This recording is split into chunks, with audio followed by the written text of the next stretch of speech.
Assalamualaikum warahmatullahi wabarakatuh. Selamat pagi anak-anak. Apa kabar semuanya? Semoga kalian masih dalam keadaan baik-baik saja. Pada pertemuan kali ini, Ibu masih membahas seni rupa ya, yaitu KD 3.2 dan KD 4.2. Karya seni patung. A. Pengertian patung. Patung sering disebut juga plastic arts, yaitu karya seni rupa 3 dimensi yang merupakan tiruan dari bentuk manusia dan alam dengan menggunakan berbagai teknik khusus seperti pahat, cetak, membutsir, dan konstruksi. Fungsi patung.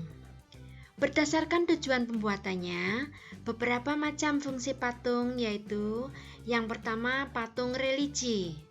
Berfungsi sebagai sarana ibadah atau pemujaan bagi suatu agama tertentu. Yang kedua, patung monumen. Berfungsi untuk memperingati atau mengenang peristiwa atau kejadian yang bersejarah atau jasa seorang pahlawan. Yang ketiga, patung arsitektur, yaitu patung berfungsi sebagai penunjang konstruksi bangunan yang bernilai artistik.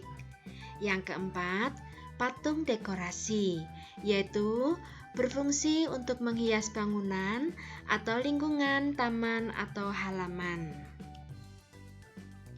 5. Patung seni, berfungsi hanya untuk dinikmati keindahannya saja. Keenam, patung kerajinan, berfungsi sebagai hiasan yang merupakan hasil karya kerajinan untuk konsumerisme. Bentuk dan jenis patung. Dilihat dari perwujudannya atau bentuknya, patung dapat dibedakan menjadi 3 macam. 1. Patung figuratif atau imitatif, yaitu patung yang merupakan tiruan dari bentuk alam seperti manusia, binatang, dan tumbuhan. Yang kedua, non-figuratif atau imajinatif, yaitu patung yang sudah terlepas dari bentuk tiruan alam atau abstrak. Biasanya bentuknya menampilkan garis-garis melintang atau memanjang, lubang, lekukan benda, dan lain-lain. Ketiga, patung deformatif, yaitu patung yang bentuknya telah banyak berubah dari tiruan alam sesuai dengan imajinasi pematung. Alat seni patung. 1. Butsir. Alat ini digunakan untuk membuat patung terbuat dari kawat dan kayu. Yang kedua, meja putar, yaitu meja yang penggunaannya dengan cara diputar. Fungsinya untuk memindahkan dalam mengontrol bentuk patung dari berbagai arah. Yang ketiga, pahat, yaitu untuk memahat, mengurangi atau membentuk bahan batu atau kayu. Keempat, palu, yaitu alat untuk memukul. Kelima, tang, yaitu untuk mengencangkan ikatan kawat atau memotong ikatan kawat.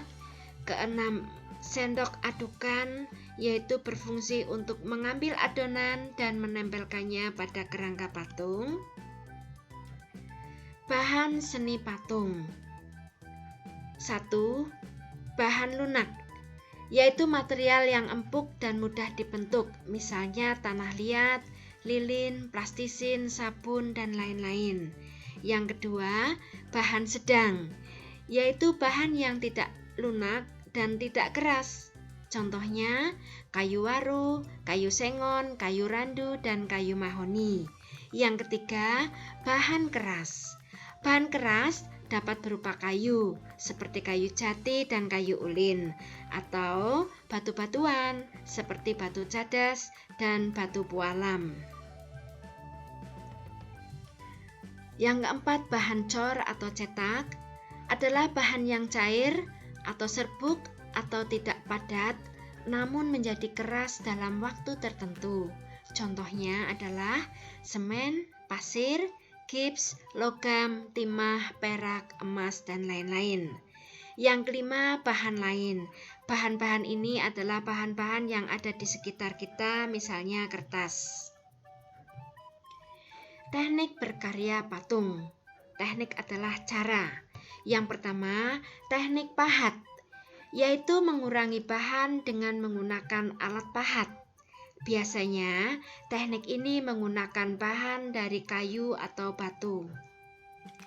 Yang kedua, butsir, yaitu membentuk benda dengan cara mengurangi dan menambah menggunakan bahan lunak seperti tanah liat, gipsum, lilin, atau plastisin.